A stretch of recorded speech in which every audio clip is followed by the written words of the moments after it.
ladies and gentlemen, welcome back to the Grand Slam, guys. Oh my god! We're back after a while. It's been a while, Like 2 weeks? I don't know. I don't remember. almost like that. But again, my bad. I'm eating some food right now. It's What about you, Robin? Are you eating something? I ate something already. I'm drinking Powerade Blue Raspberry Cherry. It's flavored plus other natural flavors. Sports drink, Ion 4, advanced electrolyte system helps replenish 4 electrolytes lost in sweat with sodium, potassium, calcium, magnesium. It also has with vitamins B3, B6, and B12. Sip and scan. Open Powerade.com on phone. Scan icon. Enjoy more. Barcode number is 49000074949. Hang on, let me read. Powerade, water, high fructose corn syrup, less than. Yeah. Okay. Okay. I see you do. What would you give the drink? What would be your rating for the drink?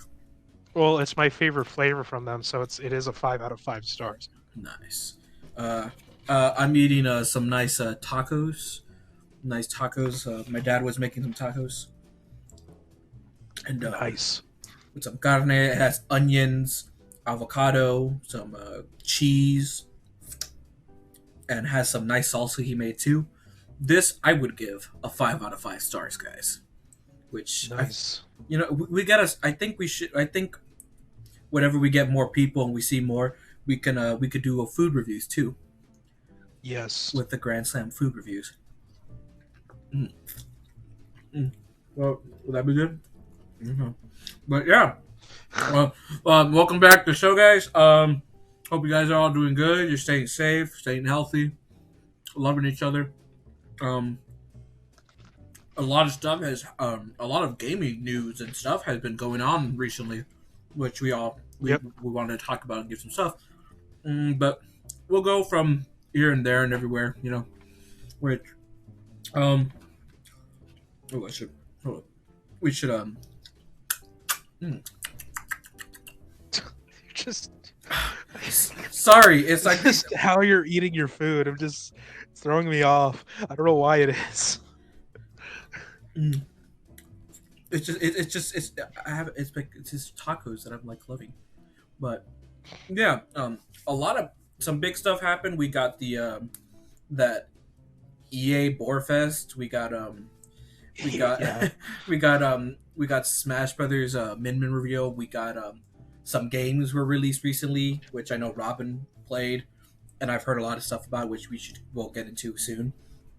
And just and then we'll end the show off with the usual, the untitled segment. Yes. So let's rip the Band-Aid off and let's get with the EA Boarfest. Which Yeah. But to be honest, overall it was really boring. It only had a couple of interesting things, but The only thing being is squadrons. Yeah, Star Wars Squadrons. At that point, I was like, that's the only reason why I'm watching it. I was cheering that about Apex stuff, so I'm like, let's see what they're doing. Which is cool that it's about fucking time they added crossplay with Apex. So you could have an Xbox, and they're adding it soon, so that's fucking good.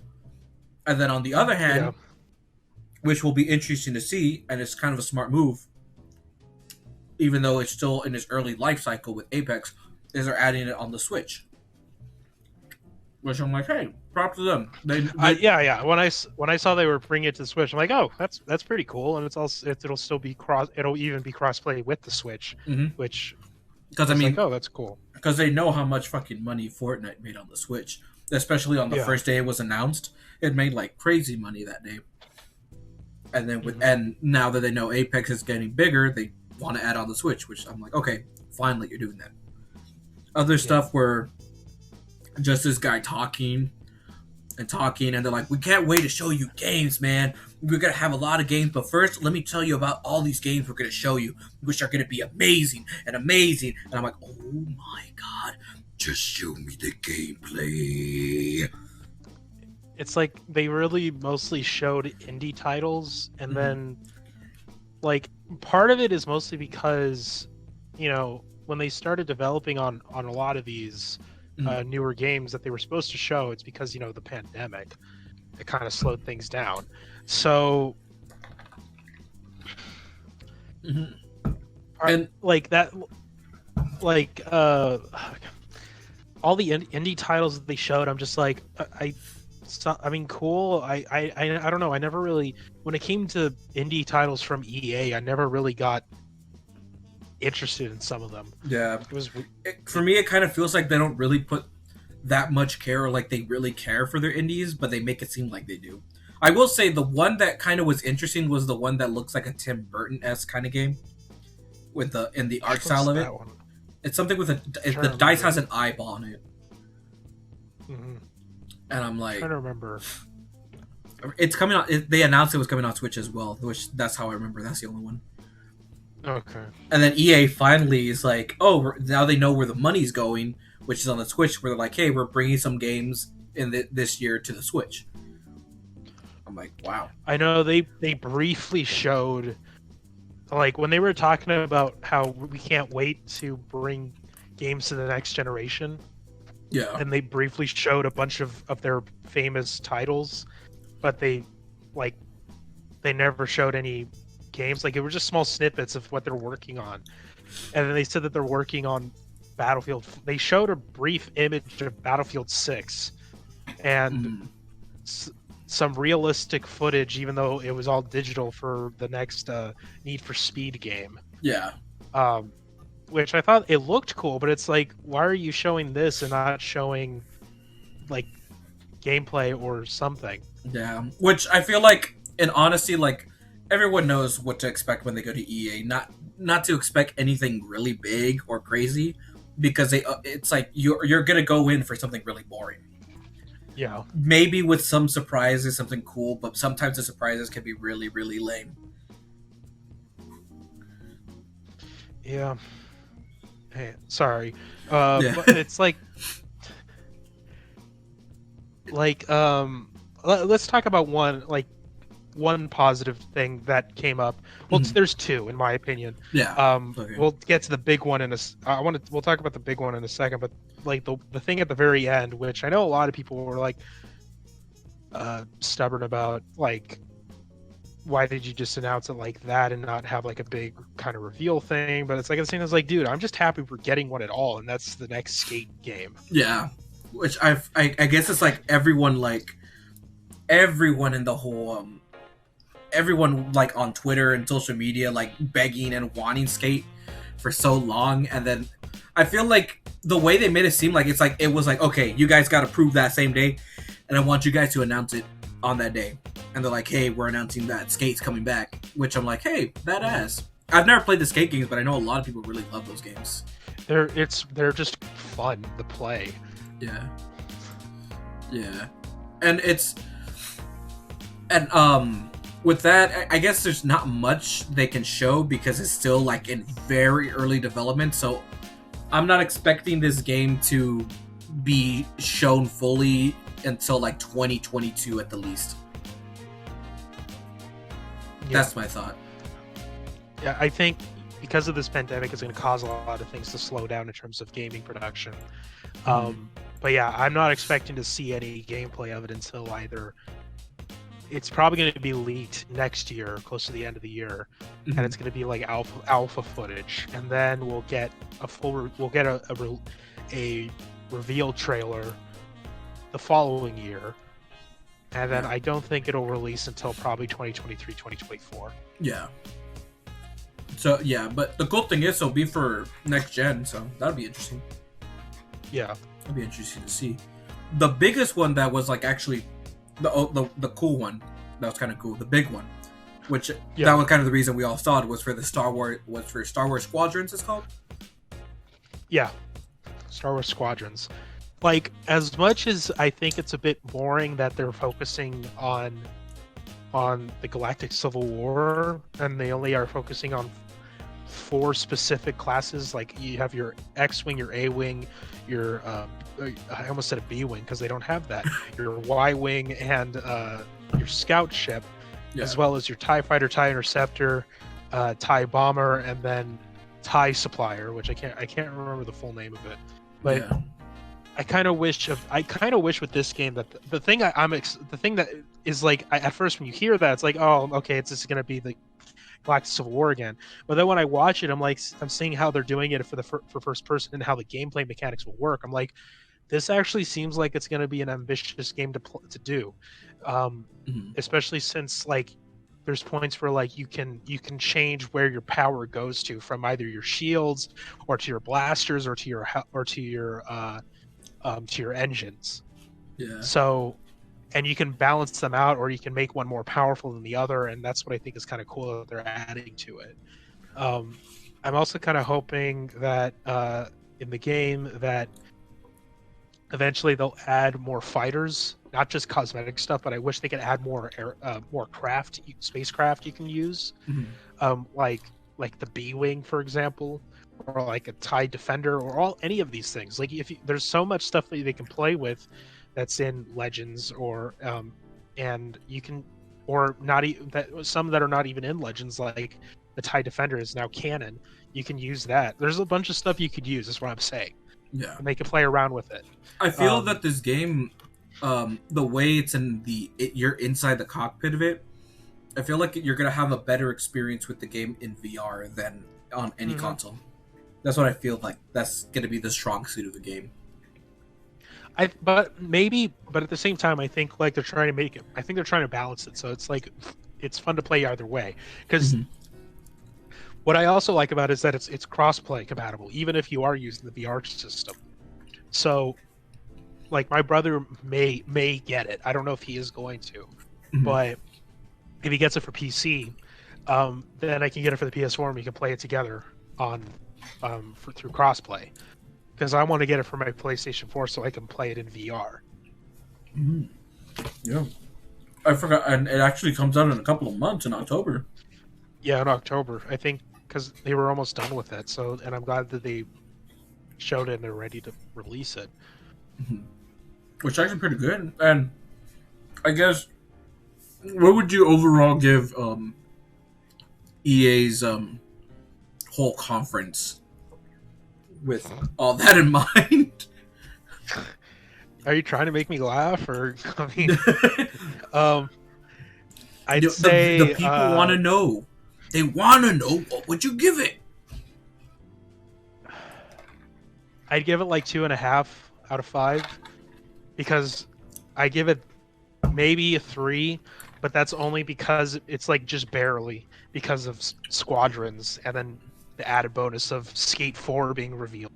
So honestly, like the Skate 4 reveal was the big, in my opinion, this is my own thing because I fucking love the Skate franchise. When they announced Skate 4, even though it was just very brief and they just simply said the words that they're working on it, it makes me happy to see that, and I got so hyped about it. I was like, oh my god, they're making the next game. I didn't think that was even fucking possible. It was always a joke that it's being made like Half-Life 3, and it's like it's being made.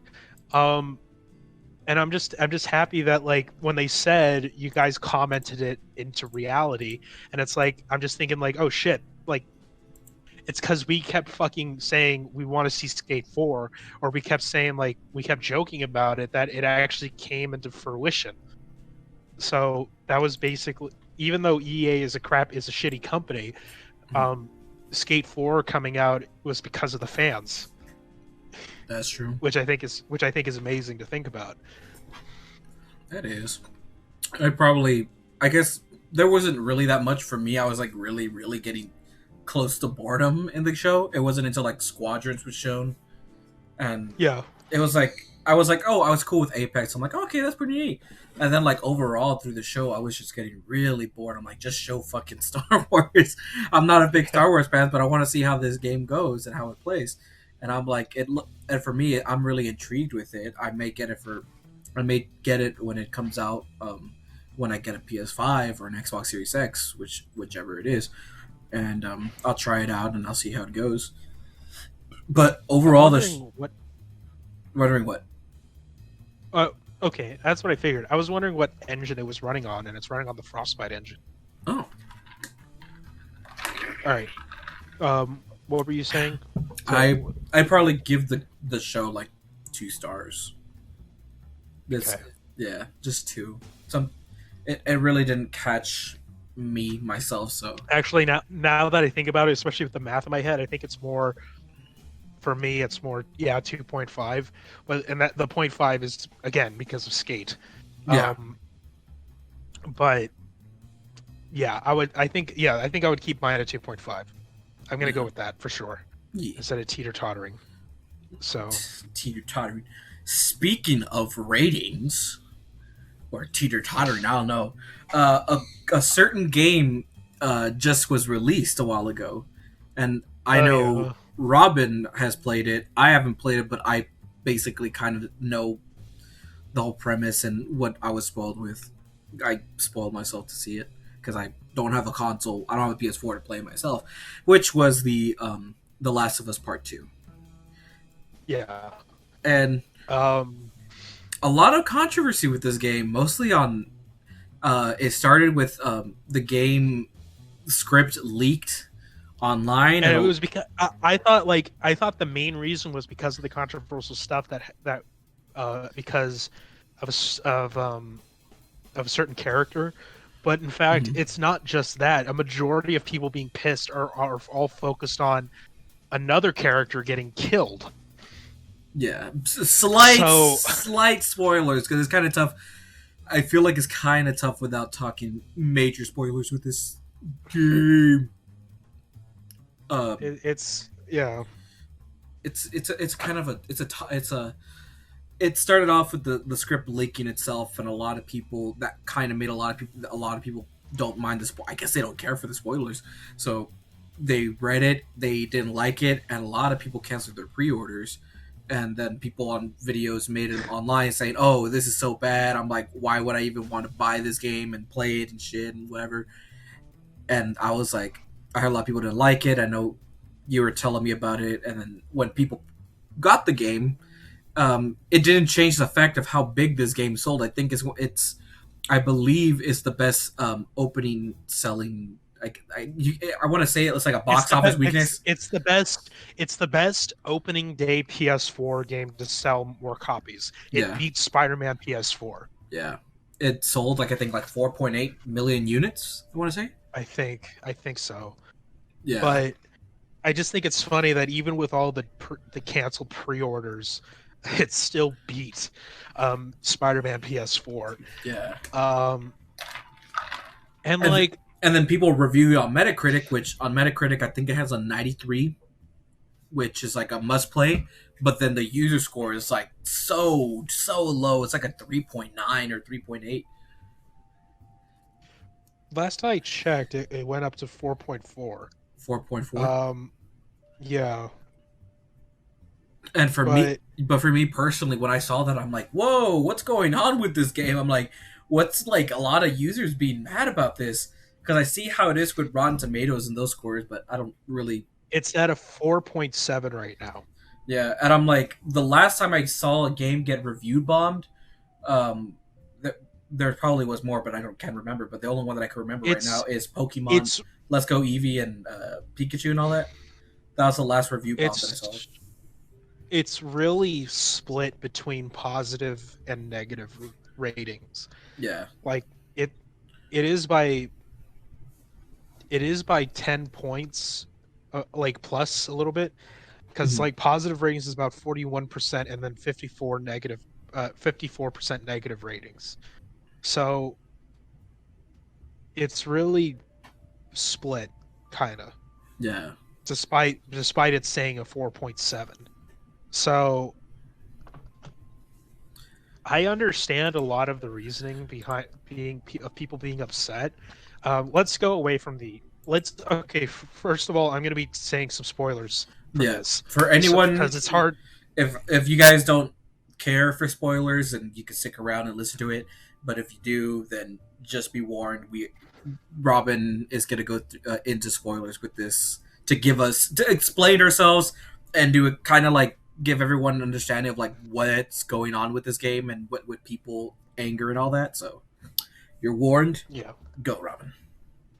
Let's okay. We'll get the controversial thing kind of not out of the way per se, but like the thing that that came to light kind of after, and that after the script leaked is that there was one character in the game named Lev who is a transgender character, and basically he was being portrayed as struggling in life all the time with being transgender, and that's one of the big things. And I thought that was the main reason whenever I looked it up, and it's like, you know, understandably why people are pissed off. Like, it took me a while to realize, like, oh wait, no, it's not really a good thing for this to be in the game at all. They should be given a fair chance. But the main reason that a lot of people are pissed off about this game is the fact that Joel dies. Yeah. That's really one of the big reasons, not the main reason. And I remember texting you because I was like really confused. I'm like, what is the thing that people are mad about? What's this? Because I was hearing people say it's the ending or there's a twist in the game that a lot of people are really mad at and changes perspective of the game and all that. Which I was like, what part is it? I'm like, where is? I'm like, I was waiting for like that part that made everyone like twist their heads and get really angry. There is one that I will say, but you could go on real quick. And to be clear, I figured out this. I found out about this through the YouTuber, the Cosmonaut Variety Hour, and everything that he says in it, except for his rating and except for it. For the reason that and his reasoning for not wanting that we shouldn't have had a sequel. I've basically almost fully agreed with everything that he said in the game for the game. There is a big problem with pacing in the game, especially at the beginning, but then later it does pick up. And one thing in the game that is kind of troublesome and a lot of people don't like is the fact that Abby just kind of comes in out of nowhere. Yeah. Where you take over her. And I think the problem is that it just kind of she shows up in the middle of the story, where I think it would have been a lot better if this whole story was showed chronologically. Because there's a lot of flashbacks that happen in the game, and even flashbacks within flashbacks. Which it does get kind of confusing at first, but if you you start to get used to it and start to not used to it, but you start to understand like the story of what's happening if you're really paying attention. And it's like what he said in the video, and I clearly agreed with it, and I didn't realize it until after I watched it, and I was like, yeah, no, that's correct. Is that the theme? I've always thought the theme of this game was a revenge story. That's what I thought it was, and it kind of is, but at the same time, it's actually a story. The moral is about forgiveness and trying to learn how to forgive, even if somebody has done a really shitty thing. So, I kind of feel like that's how a lot of, not all revenge kind of stories are, but it's like the moral of a revenge story at the end is about forgiveness. It really depends on the theme of it, of what they're trying to focus with. And yeah, I'm like, I can't fully give my thoughts on, like, not my thoughts, but like what I can say about the game, because I haven't played the game itself. I just know I know most of the story and what's going on with it. I know what I was hearing is with that, what's the big muscly girl's name is? Abby. Yeah, when Abby comes in, it's like you see the side of those people, and some people were like, oh, it's it's like it's some people saying like it's trying to make you feel sympathy for the people that you kill with Ellie, the other character you play as with those, but Which I totally understand that. It's kind of like the it's kind of like with the story with Thanos in Infinity War. There's a reason why we're following him a lot more. yeah, Because like you're supposed to kind of understand for the reasons why he's doing this. yeah, And with Abby, the reason why she killed Joel is because Joel was the one that killed her father, the father who was supposed to come up with the cure for the virus. mm. So it's kind of like, yeah, that there's kind of a revenge thing. And it's like the whole point is like is also of consequences. It's like, yes, you killed Joel, but now you're about to suffer the consequences of killing Joel. It's kind of like the same thing of Joel killing the dad is now suffering the consequences for killing him, and now he's dead. Interesting. And the reason, like, the reason why for killing Joel is because that's the main drive for this whole story. Mm-hmm. That's the whole point of it. And Yeah. and also another thing that's kind of ridiculous is a lot of people have been like a lot of people have been trying to say that Joel is such, like, yes, he's an iconic character, but a lot of people have been saying, and this is coming from the Cosmonaut Variety Hour, a lot of people have been saying like he's such a beloved character. It's like, did you not play the first Last of Us game? There was a lot of crap that he did that was really just inhumane. Yeah. It was like just so bad. Like there were like the whole point of it was that like he was, when he tried to rescue Ellie, especially at the end, mm-hmm. It was his selfishness that took over to try to rescue her. Yeah.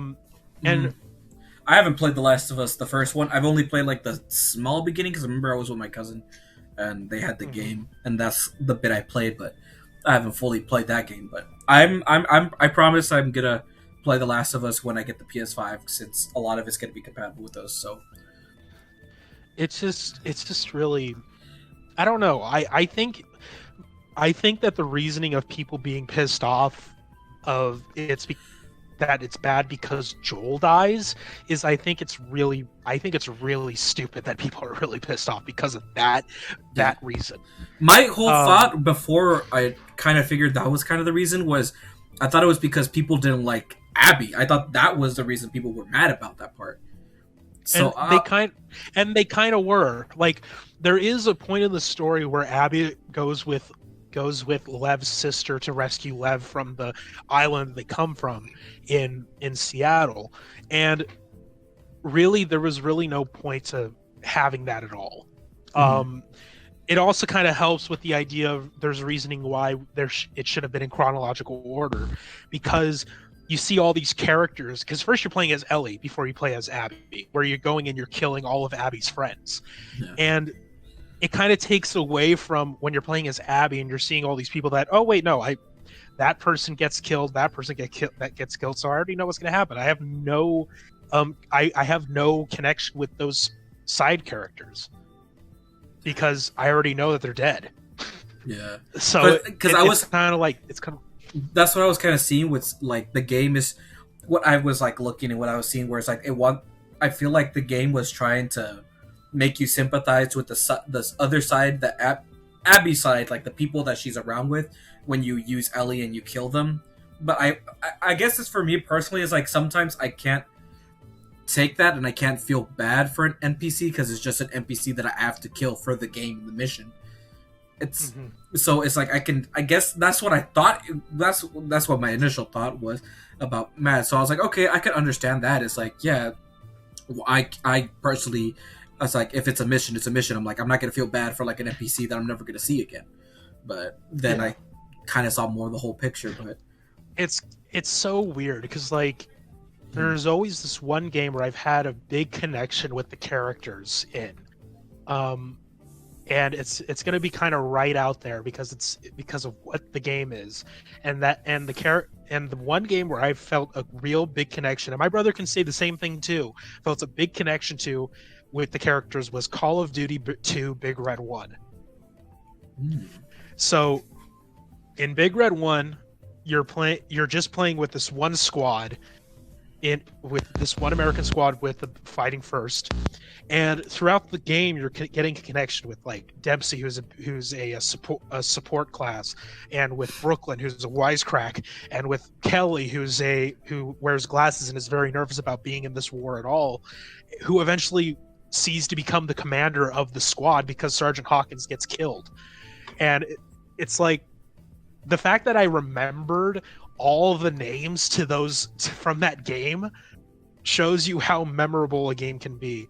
And in my opinion, Last of Us 2, like, honestly, because the way that, like, as much as I like it and I like the story, once I really sat down and thought about it, even after watching a video about the game, I just start to think, like, this story can easily be forgettable. Mm-hmm. And that's the thing that sucks about it. And I think it's because it's how it's cut up. Yeah. It's not in chronological order, and I think it would have been a much bigger impact if it was in chronological. Mm-hmm. Yeah, I feel like it would be kind of tough to top what you had with The Last of Us, the original one, and how much of an impact when it first came out. So it's kind of like, how are you going to top that? So I feel like that could have been a challenge Naughty Dog had when trying to create the story with this, but I can see how this story kind of fell flat, and then with everything's going around with the game and how it was leaked and people are not mad, I feel like it could be ending up being a game that's not going to be remembered through the years. Like, I think it's going to be remembered, but it's going to be remembered for the wrong reasons. Mm-hmm. I guess that's what I think about it. The best example I can give it, example for what The Last of Us resembles of, which is a recent game that came out that had the same controversy, but not as big as The Last of Us Part 2, which was Final Fantasy VII Remake.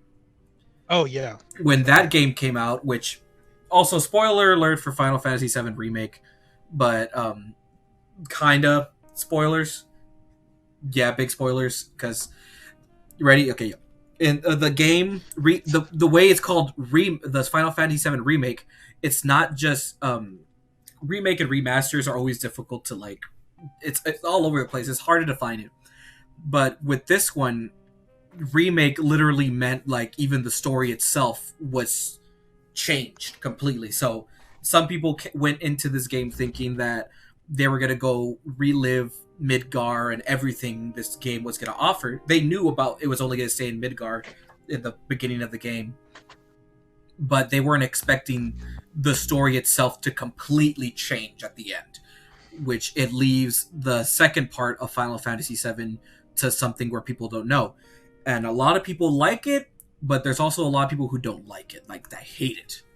So it's a really on the fence thing with this, and I feel like that's what I can connect The Last of Us Part 2 with.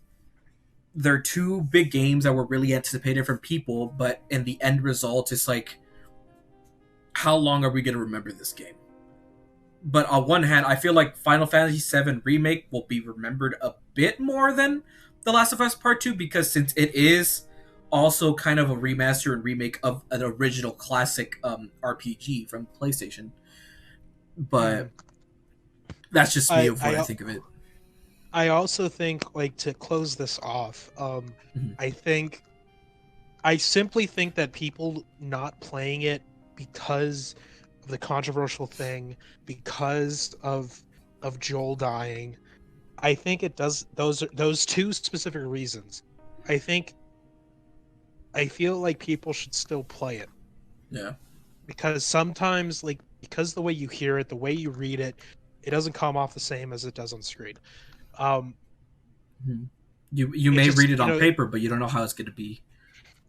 Yeah. It's part of me is like thinking, like, you can have an opinion about the controversial things. You can. I'm not saying you can't.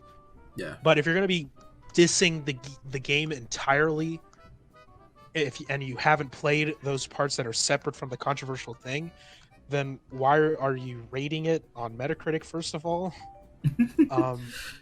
without even playing it. So that's my view. I can give it a rating right now. Yeah. So His rating, ladies and gentlemen. my Rumble, please. so I'd probably give it about a four out of 5. I'd give it a 4 out of 5. I guess that would be an equivalent of an 8.5 out of 10. Mhm. So it's mostly because it's because of its story. That's kind of it should be chronological, in my opinion. That would make it seem better instead of jumping back and forth. Also, the gunplay is a bit hard to maneuver. I think like the gunplay in Uncharted 4 was a lot easier to use than in this game was. And also like the way it gets kind of repetitive when you stealth kill people. Mhm. But that's really it for me. I think it's a good game. I loved it regardless of what of the controversy stuff. Like it's still, you can still voice about it.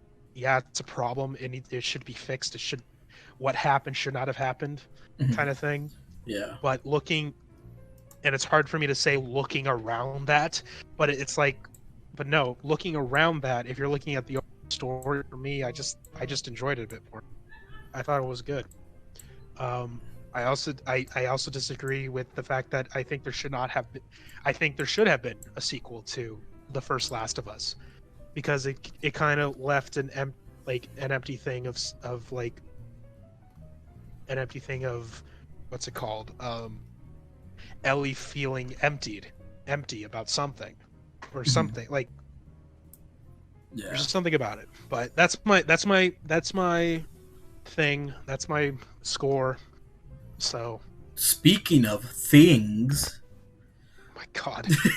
Speaking of things, besides the conference, they finally revealed the first fighter for the second DLC pack for Smash Brothers, which plus like 50 other Mii cosmetic costumes. Yeah. Which like, because I don't know. I feel like I'm a big fan of Smash Brothers. I love sacrificing my sleep to wake up early in the morning to watch Sakurai flexing on us on his game room and his house. I mean, I like Smash Bros. 2 also. But the thing I've always had a problem with it, because I knew this was going to be like too much, was like, if this is supposed to be the ultimate game for Smash Bros, like I don't know, I'm just getting tired of like seeing all these Mii costumes and cosmetics, because it's like, it's kind of, to me, it feels just kind of like a lazy factor to put in. It's like, oh yeah, people want this character really bad in the game. Okay, we'll give it to him, but we'll give it to him as a Mii. So he only uses the Mii's set moves of the 3 different ones. And it's like, I mean, cool. Yeah. I mean, it's cool. There's finally some representation, but such and such character should have been like a main kind of thing. Like, yeah, and I get where you're going. You're gonna put, like, my thing is, if you're gonna put a ton of Fire Emblem characters as mains, why are those main characters but they're not Mii costumes? Yeah, that's another thing that pisses me off about it. Yeah, that's a huge controversy, especially when how they ended the conference itself, the first DLC. Oh, which that was. Yeah, I also forgot what Jackson said. The Pokemon, there was all the Pokemon news too. Oh yeah, but I mean, to be honest, the only one that I was actually like, oh shit, that's pretty cool, was the new Pokemon Snap, which looks. Oh yeah, me too. Yeah. When I saw that, I was like, oh shit, that's cool. I'm gonna get that. And the thing is, it's made by Bandai Namco. which is Yeah. who So also do Smash they're Brothers. gonna actually care. Yeah, they're actually. It already looks better than fucking Sword and Shield. Yeah. Oh man. Yeah, but And it's like all the Okay, well, you go. Oh no, I was gonna let you finish because I'm going back to the. Well, what I was about to say was going to open up a new can of worms. You just say what you were going to say. Yeah. For me, I was just gonna continue because I was gonna say like, I get your situation with like the Mii costumes and the fighters, and yeah, I was also kind of pissed off at like really Byleth, especially since these characters. Yeah, everybody a lot of people should know this, but some people don't. But keep in mind, a lot of these characters are chosen way before. Like they're not chosen at the last minute of those things; they're chosen way before. So they had Byleth chosen before Fire Emblem ever came out. The Three Houses, which makes it even like it's the same situation they did when it was in the Wii U, and they released Corrin in Smash. He was one of the last DLC fighters for Smash when Fire Emblem Fates wasn't even fucking out yet in America. Yeah. Which it's the big thing where it pisses a lot of people off, but I was like, yeah, but I'm like, I wasn't really. I would have been more mad if that was the actual last fighter. I would have that would have pissed me off the most. It's kind of like it makes sense to have it because it's kind of a representation for the people of South America because they've gotten this game for instead of us, and it's that one fighter. I can't remember his name. He has like the red and white cap on. Oh, Terry Bogard? And, yeah. So it's kind of like that. It's like, why can't we have more of a wide known character kind of thing? Mm-hmm. Like I fit. But then it's also kind of saying this is kind of representation for South America because I know they play that game a lot more mm-hmm. down there. So it's like that. I get that. It's like mm-hmm. I have no. Once you say that, it's like, okay, I don't have a quarrel with you. But it's the fact that it's like, okay, why can't we have more characters like that represented than let's put in a Fire Emblem character. Yeah. it's a very tough thing. I want to say that it was more on Nintendo's part of making them do it because that's the reason Corrin was in Smash. Mm-hmm. That was the reason he got in Smash. It wasn't because Sakurai really wanted him in. It was because Nintendo wanted him to put it in to promote Fire Emblem. And I feel like that's what Byleth was for. It was a Nintendo part because, as you can see, if you the previous one where Terry Bogard was in, you can tell that Sakurai he loves SNK. He loves King of Fighters. That was the game that kind of made him inspired to make Smash Brothers, or like the concept of Smash Brothers itself. And those are what I like. I like when he brings these characters that they may not be known to everyone, but he wants them to show to the world. And that's what I'm kind of hoping. And I know how it is with ARMS, how this was I was kind of glad they said, yes, it's an ARMS character, but they didn't know the character, which I'm like, okay, that's fine. Which I'm not mad at ARMS being in the game. No, I think ARMS should have been in the game already. Yeah, it was. I was surprised it took this long. Yeah, I was surprised that he ended up. Oh my God, we're all. But I was surprised that he was an assist that they made ARMS an assist trophy before they brought him out as a fighter. But I guess it was because they were choosing who, or it wasn't as big yet when it came out. So. It's like it's like with God, I can't talk right now.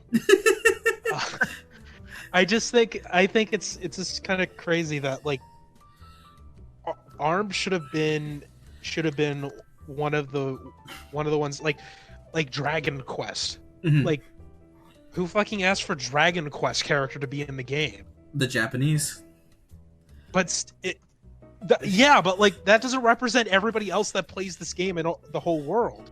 As I was saying, is how Terry Bogard is, where it represents a certain part of the world. Like SNK, King of Fighters is very popular in Latin America, where there's like in Mexico or down south, like, and with Dragon Quest, that was represented in Japan because it's also known. It was one of the very first RPGs with their stuff like that. Banjo was a representation for America, and Byleth was just a representation for Nintendo wanting you to buy a Fire Emblem Three Houses, and that's kind of how It's not. I would think Banjo is the representation of both Europe and North America. Mm-hmm. Because Rareware is a British company. Oh yeah, that's true. I forgot about that. Yeah, I just get because I forgot because Microsoft now owns it. That's why I was around there. But I remember I wasn't really excited to see the ARMS character revealed, but after they showed the character, I was really like, okay, this character looks really fun to play as, especially in a casual mode. It looks like she'll be like hell to fight against, but who knows? Yeah, because it's it's Min Min, yeah. Which I'm not surprised they added Min Min.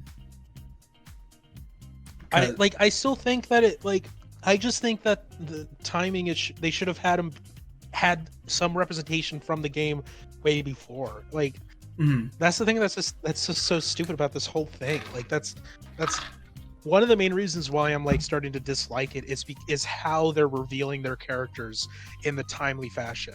It's not so much the game itself. Like the game is good. I love the game. It's fun to play. It's just how they're releasing the characters. It's just I don't know. Mm-hmm. I'm fine with it. I'm always excited to see these. Oh, here's the reveals for these characters and that. It's that's for me personally where I enjoy it. But with but I know a lot of people were asking for Twintel. It was always between Twintel or Min Min. The only reason I knew it was going to be Min Min was because they had a popularity contest when ARMS came out, and the winner of that contest was Min Min, and behind her was Twintel. So that was kind of the reason. Weapon? Was it like online, like? Or an online poll, or was it? It was like an online. It was like an online contest. Okay. Like Splatoon, where it's like, oh, mayonnaise versus ketchup. A bunch of horn dogs mashing the button for those two. Yeah, and they were fighting, and the winner was Min Min, so Min Min won the thing. So I'm like, yeah, Min Min's gonna be the one in there. Which I see it, and I see how it is. It's actually fun. What I realized now is realized a while ago when I saw it is she's the first of the DLC that's a female representation. Yeah, because all the other ones, if you minus Kazooie and Byleth with the gender swap, she's the only one that's actually full female. Where it's not like you're switching male or female, or if it's Banjo with Kazooie. Which I'm like, neato. Are you talking about DLC specifically? Yeah, DLC specifically. Okay, I was about to say, like, wait, but there's Peach and then there's Daisy. Yeah. Hang on. No, I mean DLC wise. Okay. Because a lot of them were male, so I was like, oh, cool. Yeah. And then we had the Mii costumes, and Vault Boy was a costume, which I'm like, I've always had that in my mind. I'm like, I've always wanted Vault Boy. I was like, okay, here's the thing with Vault Boy. Oh boy. I think Vault Boy should have been a specific character. I'm sorry. I think he should have been a specific character. I think it's stupid that they didn't go with the idea that it should have been the Vault 101 suit for the Mii character. That makes a lot more sense. I don't know. I'm sorry. For me, when my whole mind was like, I wouldn't know what to use to represent Fallout. Especially if it's like something from Bethesda, I feel like it would have been something else. But I always saw Vault Boy as a Mii costume. That's me. That was the thing.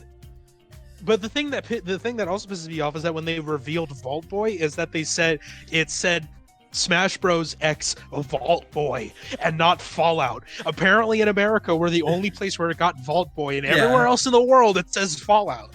That's how it was with Altair from Assassin's Creed.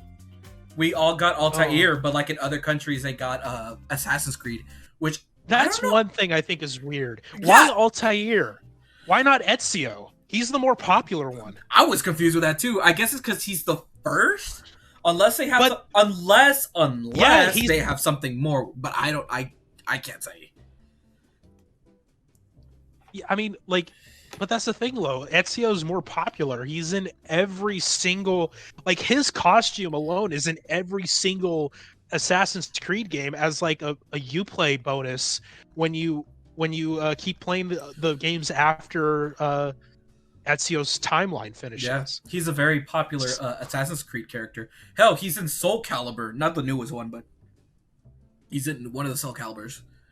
Yeah, not Altair. It's like, Yeah. like, yeah, he's the first one, but why would you choose Altair? I don't know. Maybe they have more Ubisoft costumes coming in the future. That's or, like saying oh we're doing Assassin's Creed. We're gonna do Assassin's Creed, but we're gonna use the Assassin's Creed costume from Origins because he was the first one. Yeah, it's a weird one. I can't explain with that, but I don't know. But yeah, for me, Voltpoy was like for me. I've always saw him as like a me costume, and I was like, yeah. And then I saw him like, oh shit, cool. And then I was like, yeah. But oh yeah, I don't think I've ever told you this, but I've always had an idea for a character that could kind of blow the internet up. Okay. Okay, picture this. It's Sakurai sitting on his desk. He's looking at us with his eyes, and he's sitting there, and he's all like, "Welcome, guys, to the final DLC character reveal. This is if this pack is the last one." He's like, "The last character we have. I guarantee you." And here's the mind blowing part. He's gonna be like, "I guarantee you, none of you fuckers are gonna know who this character is until you see him. None of you would expect." That's what he says. Yeah, you're gonna see it. You're gonna see it in the subtitles. None of you fuckers would ever know who this is. And then he's gonna call out the leakers. He's like, and the way he's talking, it goes along with what the character is, and he's all like, okay. He's like, none of you leakers, none of you know shit. You're all gonna shit your pants because of this. And he's like, let's watch. And then it goes to the Smash thing. And this is how I picture it. Imagine getting the Dragon Quest trailer. You know how it starts?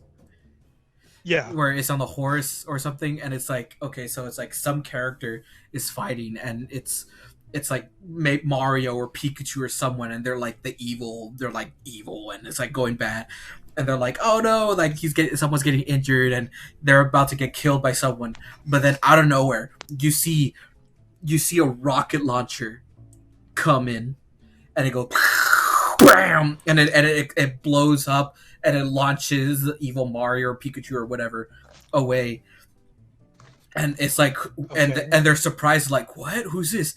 And then you go up, and it's like, I just saved your ass, motherfucker. And then you go up, and it's boom, and the title is, oh shit, CJ from San Andreas is in Smash. And then you're like, what the fuck? And then it goes to his gameplay, and it plays the theme from San Andreas, and he has like a jetpack to launch him up. He's got like his grab is like how the grab where he grabs you to push you out of the car, and the reason I said it's like the Dragon Quest character is because so it's San Andreas, and he's getting defeated. He's like, oh shit, oh, and he gets launched, and he's on the floor like the Dragon Quest guy. He's like, ow. It's like, oh shit, man, I don't think I'm gonna make it. And then out of the background, he's all like, who says you gotta do it alone? And they're like, yeah, man. And then it's Franklin, Michael, and Trevor in the background. Oh my god. They're like, you ain't going alone, motherfucker. And then it's like, dun. And then it's like the Dragon Quest characters where you play as the different ones. So it's like, oh and shit. Then it cuts.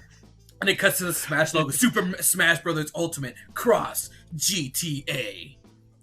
God damn it. And Sakurai with his eyes again, he's like, that's right, motherfuckers. CJ from San Andreas is in Smash. And then we get like music tracks from all the GTA games. And the stage would be a culmination of San Andreas and GTA It's 5. like it's like the background is transforming. Yeah, it's transforming. It starts off in Grove Street.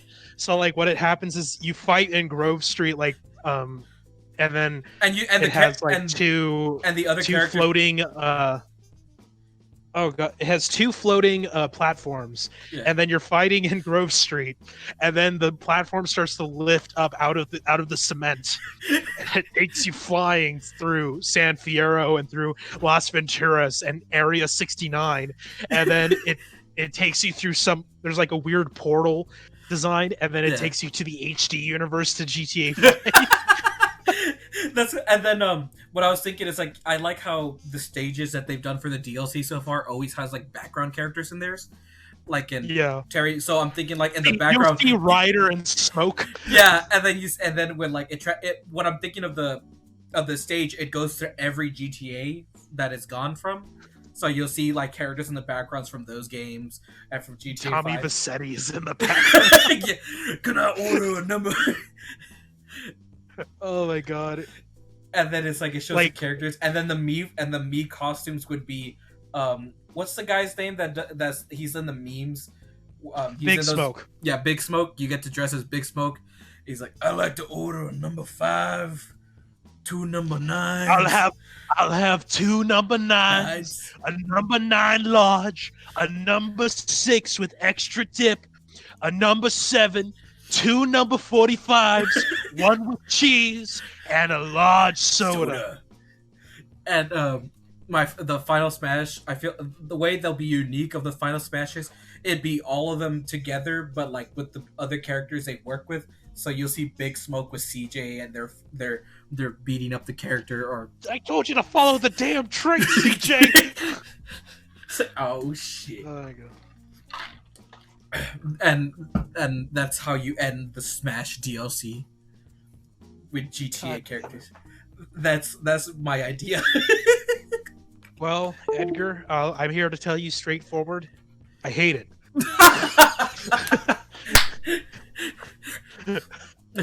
If it comes to life, I'm gonna go. I told you, fuckers. Why would it come to life? That's the thing that doesn't make any sense about it. The only Rockstar game they released is LA Noire on the Switch. That's the only thing they released. Yeah, but Persona 5 is a PlayStation 5 game. It's a PS4 game, but it's never come out on the Switch. I guess, but I have a feeling we're probably there's more rumors saying that we would probably get to more like Doom guy is a more likely candidate of a new character that would come to Smash. That would or Steve from Minecraft is another thing. Even what Sloppy Carnivore 3 said. Waluigi, bring him into the game. Yeah, Carnivore. Waluigi. No, I guess for me, I'm like I'd be fine if Waluigi never comes in. How dare you? Just leave him there. Sloppy Carnivore 9 has a dream. I'm sorry, Soppy Carnivore, but you know. Oh yeah, the fun fact. Min Min being in the game means it deconfirms the stupid fucking theory or rules that these people made about spirits not being in as a playable character.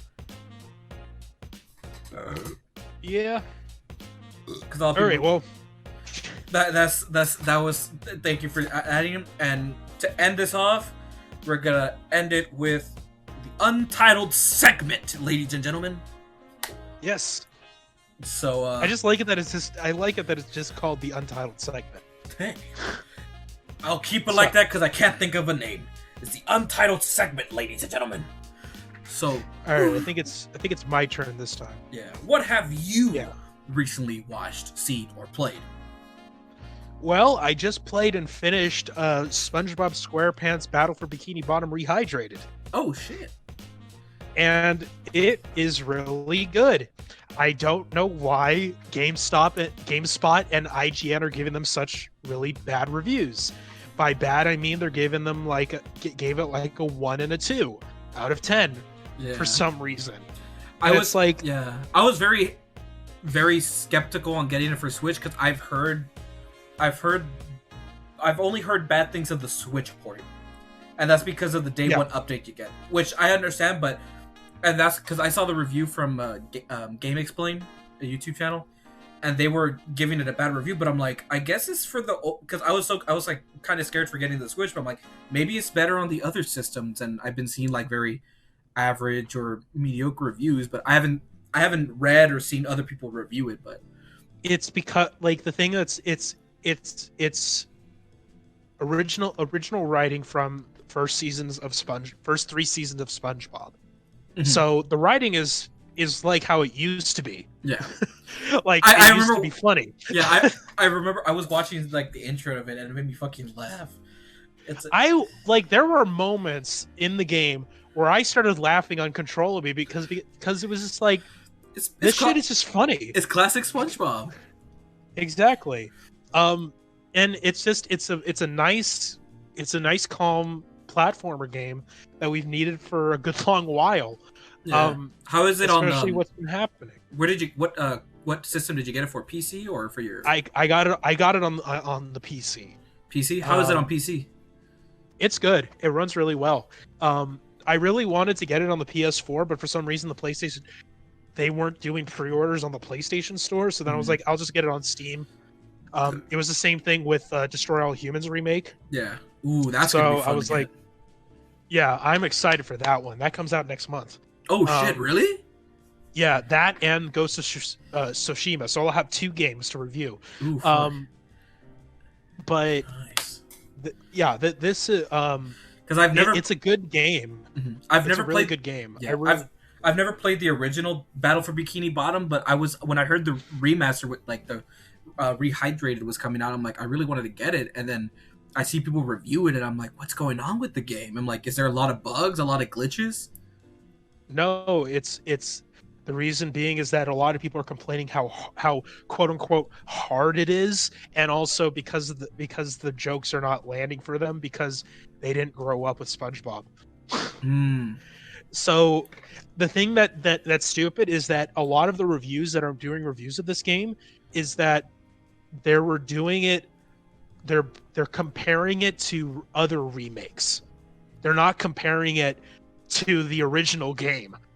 Yeah. So, and that's not the point. Like, it's like the only thing you need to be doing connections to the original game for is how well does the graphics hold up in terms of like how did they enhance it, the gameplay differences between the two. They did add some meme shit from that has been accumulated over the years. I heard about the dab. There's dab in it, which I haven't gotten to that yet. I've heard, but other than the meme stuff, which is kind of cringy because it's like, oh, they're being self-aware about it, but that's besides the point. The gameplay is good. The graphics look amazing for it. It feels like I'm playing an original I'm in an original SpongeBob episode. It's just a blast, dude. I just don't understand why like there's nothing wrong with it. There really isn't nothing wrong with it. I mean, like, besides the fact that it is a bit challenging, but isn't that the point of platformer games? Yeah.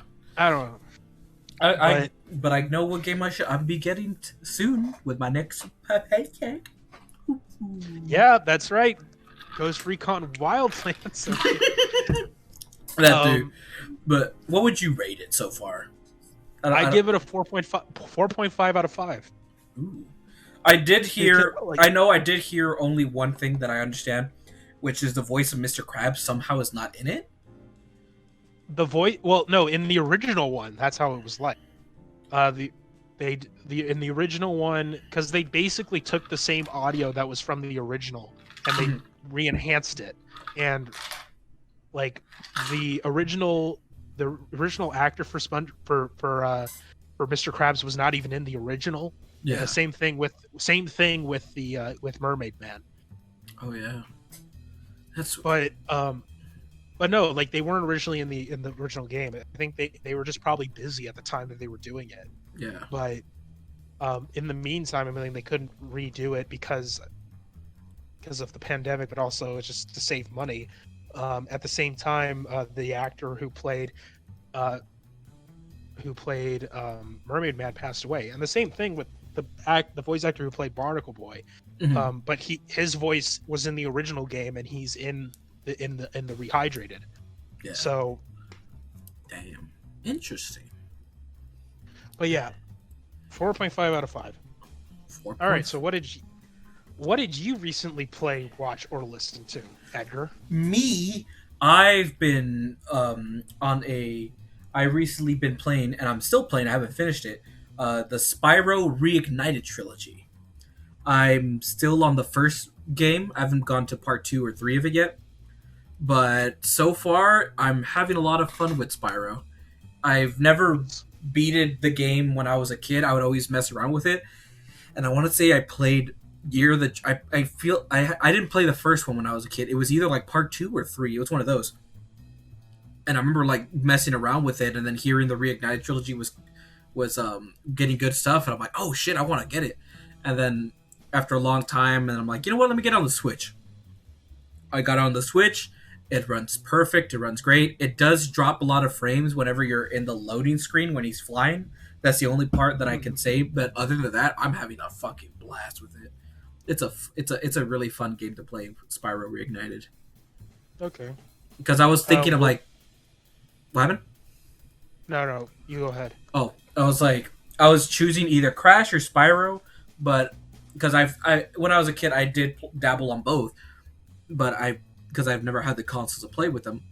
But now that they're both remastered, I was like, which one should I get, Spyro or Crash? And I went for Spyro since I was more like I wanted to play that kind of platformer first. And with Crash, I feel like it's a bit more difficult how it is. So I was like, I'll pick that up later on because I'm definitely gonna play that before Crash 4 comes out. It's about time before that game comes out. Yeah, I've been playing Crash Bandicoot and raging.